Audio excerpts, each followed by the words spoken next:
Nous allons voir l'utilisation du modificateur Array en créant des formes de pseudo-fractales. Donc on va importer un cube. Ensuite on va passer en mode fil de fer avec Z. On le désélectionne et on importe un empty. Voilà, c'est simplement une coordonnée, un point qui va nous servir de référence. Ensuite on resélectionne le cube, on va dans l'onglet modificateur, on rajoute un modificateur Array. On décoche Relative Offset.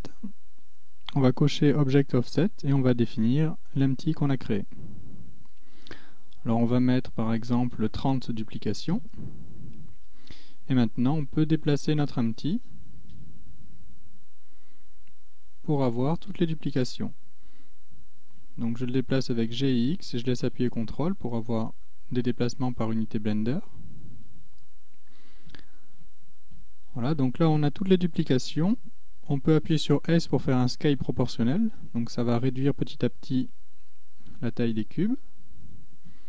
Ensuite on peut faire R et Z pour enrouler les cubes sur eux-mêmes. À partir de là, on resélectionne le cube et on va dupliquer ce modificateur. Donc on clique sur copie. Ensuite, on va créer un nouvel empty, donc qui s'appelle empty 001. On resélectionne notre cube et on définit cet empty comme point de référence.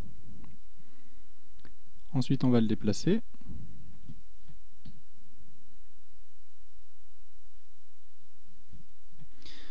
On va faire une rotation avec R et Z. On va faire un scale avant. Ensuite R et Z.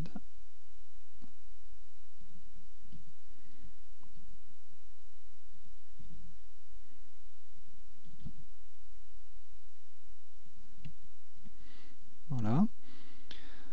Ensuite, on va resélectionner notre cube et on va dupliquer encore une fois le modificateur Array.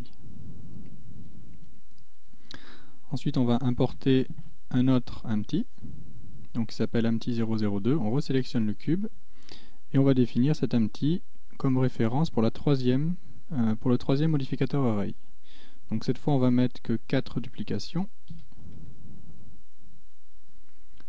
Alors si jamais on ne voit pas les empties très bien, comme ils sont à l'intérieur des cubes, le mieux c'est d'utiliser soit la vue en mode fil de fer ou sinon l'outliner, c'est la meilleure solution.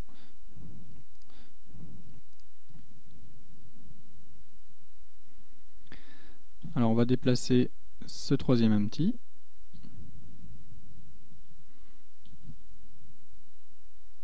Voilà, avec R et Z.